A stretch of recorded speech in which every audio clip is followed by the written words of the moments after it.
Hello, pen friends. It's Christy. Welcome back. I've missed you guys. I just had a bit of a unexpectedly crazy January, and I had set myself up with some crazy experiment that required doing something daily. That didn't serve me very well, and I was just needing to kind of do my pen things for myself without needing to set up with the camera and everything. But I've definitely missed you guys. I'm ready to be back. And I thought I'd share with you the inks and pens that I used in my planners and journals for the month of January and how I felt that they performed.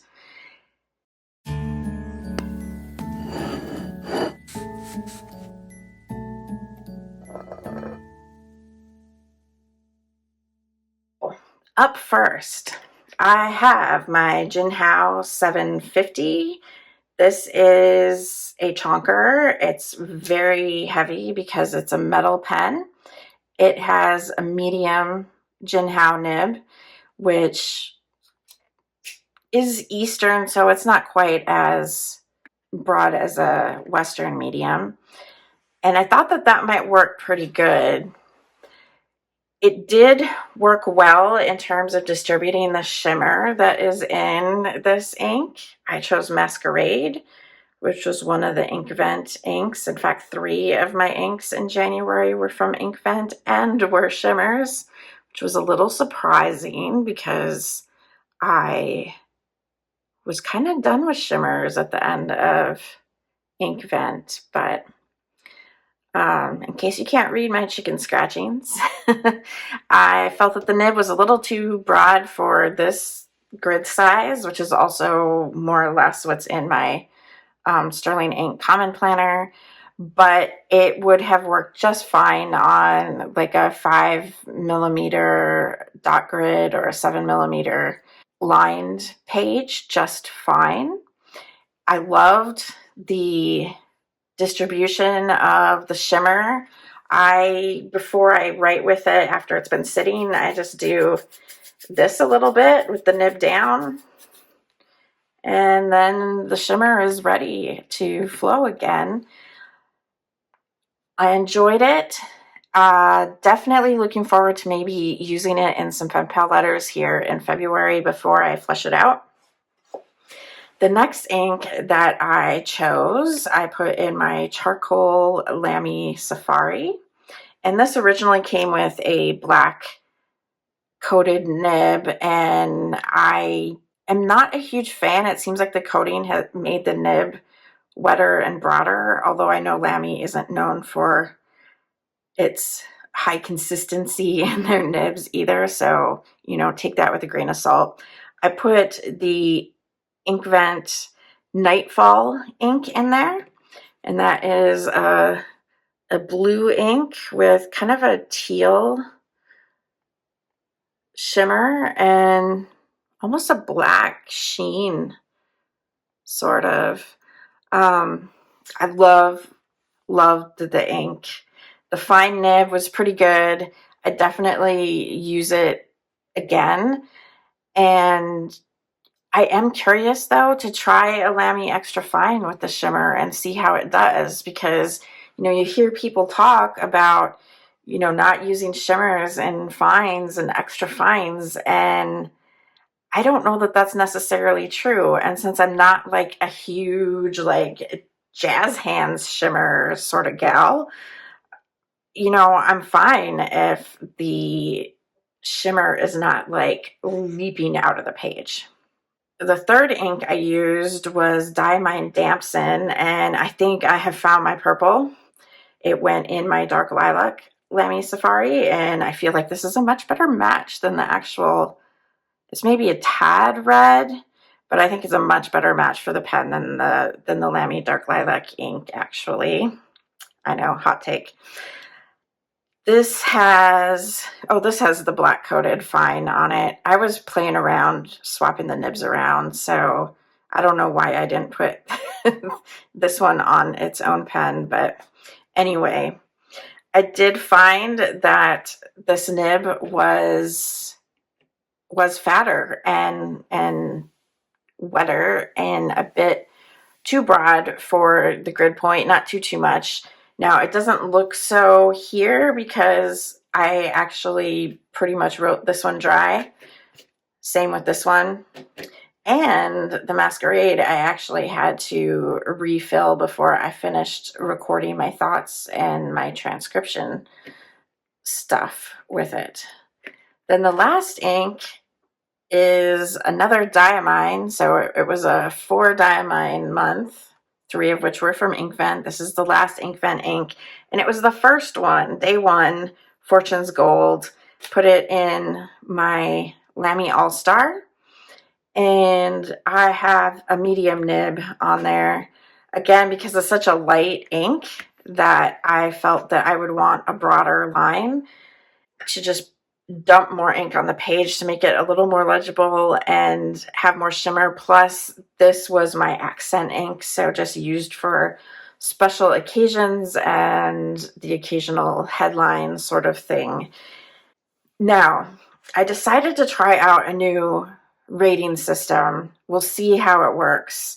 But what I've done is I am rating the ink, rating the pen, and then rating the pair together. So the Masquerade in my X750, the Jinhao, the ink is an 8. I absolutely adore the ink. The shimmer does well. I think it's a lovely contrast of the warm champagne gold shimmer and the kind of cool, dusty lavender pink color. I really like it. The pen I rate at a 5 because it is really heavy. I do like the snap cap. The nib needed a little bit of work on it when it arrived, so, but it's not an expensive pen. It's under, I think, $10. I think it's like the $7 price point or so, maybe more if you get it off Amazon. And together, I actually gave it a 7 because, that's the type of pen I want to use when I'm mucking about with shimmer inks. I mean, if you look really close here, you can see all that shimmer in the feed there.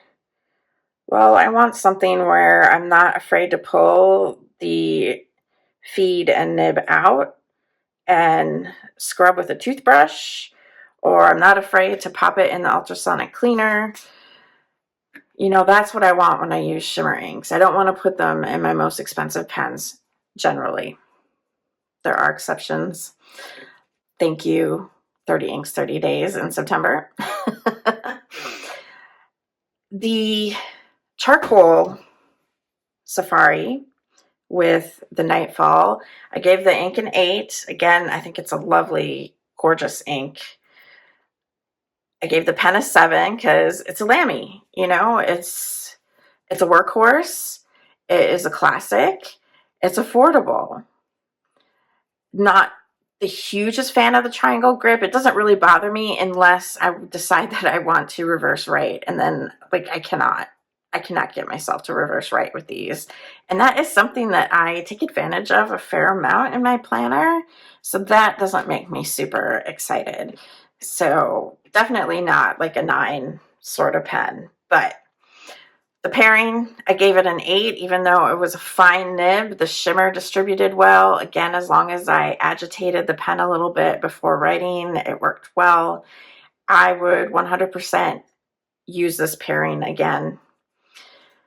Then the non-shimmer ink in my dark lilac. Love, love, love this ink. I gave it a 9.5. It is my shade of purple. Just enough red there. I always like a little more red leaning purple rather than the blue leaning purple. And this is just chef's kiss for me. I'm actually kind of sad we only got a 30 ml bottle, but it's one of their standard colors, so not a big deal. I can always get more. For the pairing, again, I gave it an 8.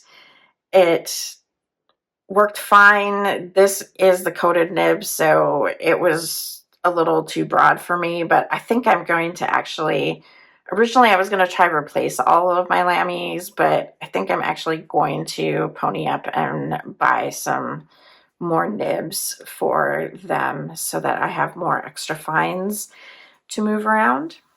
And then the final ink in the All-Star. And the ink I gave a 5. I am not in love with it. You know, I like my Golden Sands, and I thought that with this leaning a little cooler than that it would be more legible. But, like, I can't even really read for you what I noted down here if I didn't know what I already wrote. It just isn't very legible. It worked okay for the purposes that I had it for, but definitely not one that I would necessarily seek out. Definitely not for anything other than this sort of application for me. So give the ink a 5. Of course, it's a Lamy, so the pen got a 7 again, and the pear I gave a 6 because it did have its use. Now I thought I might show you a bit of these inks in use.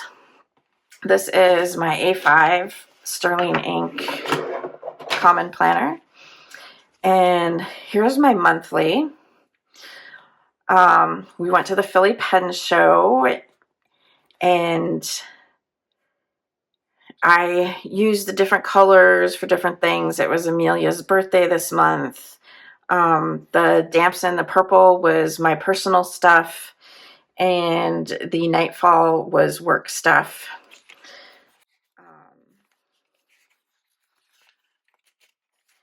And so here is my weekly spread.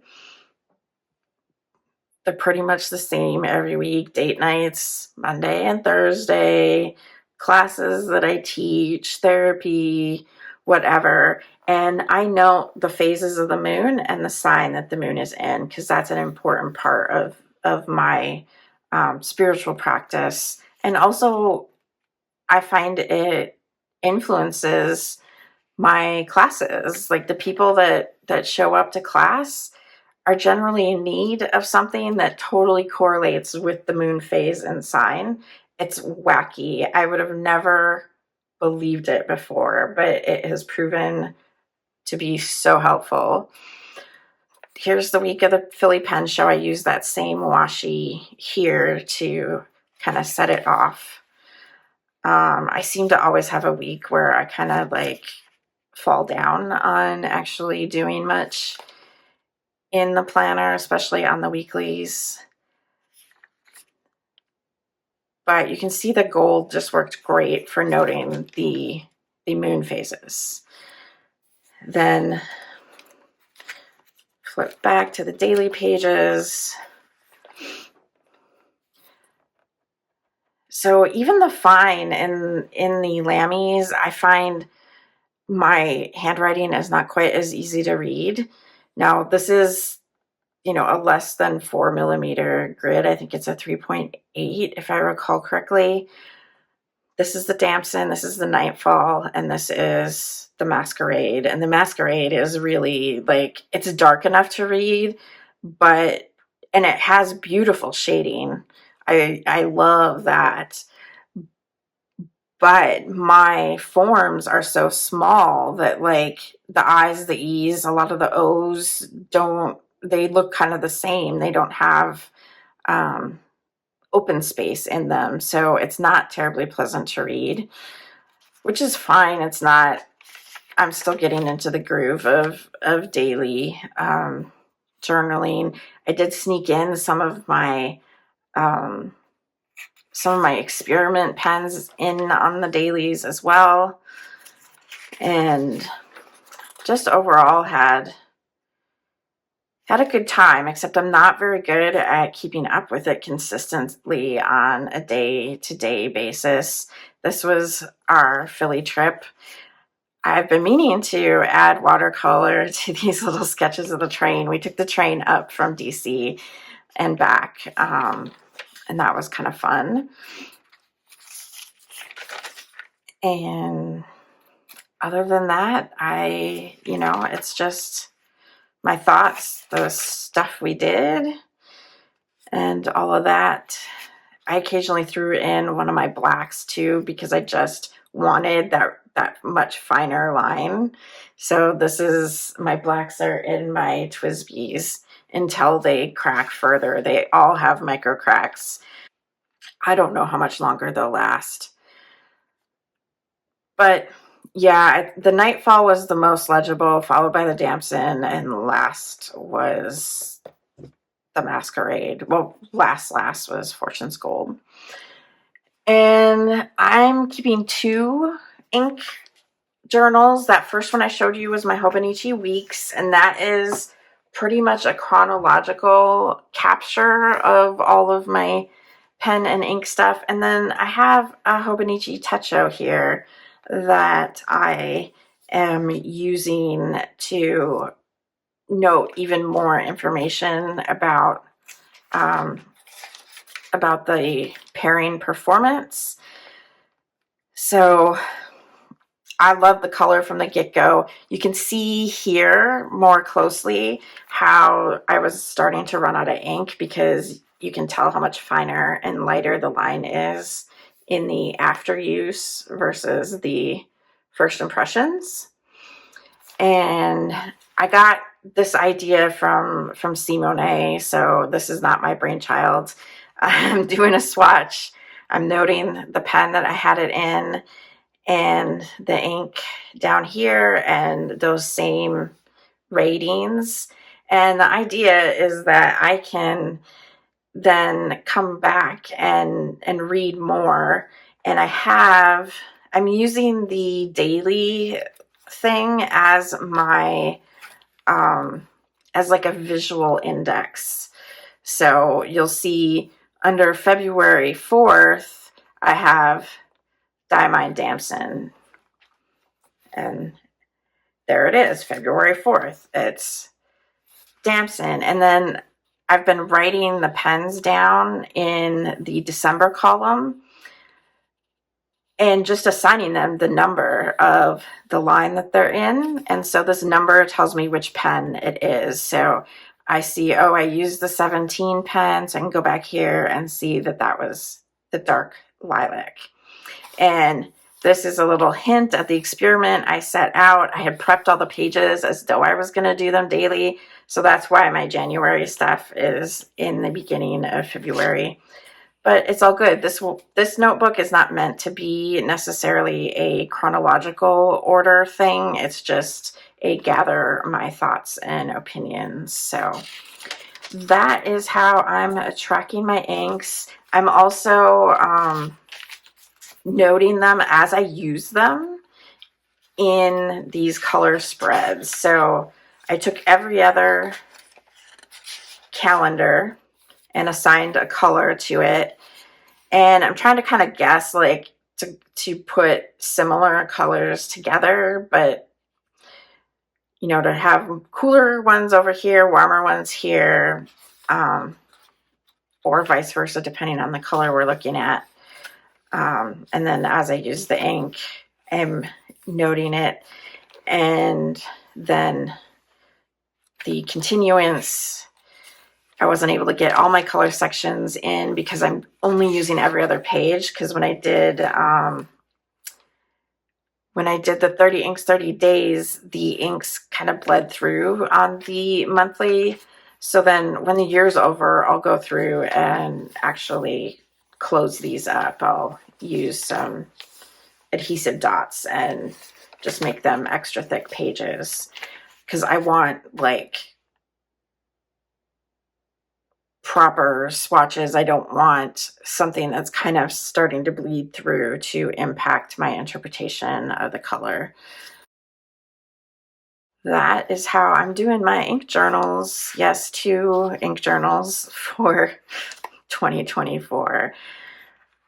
I hope you enjoyed this. Have you used any of these inks or these pens? What's your experience? I'd love to know, those of you that have used the black nibs and the regular stainless steel nibs from Lamy. Do you also notice an issue like that? that the coated nib is a little broader.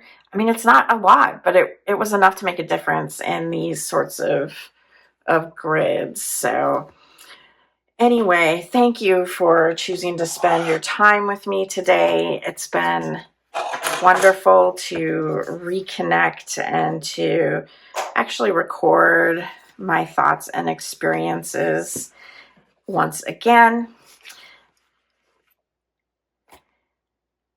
I hope you have a fabulous February, and until I see you again, be safe and be well.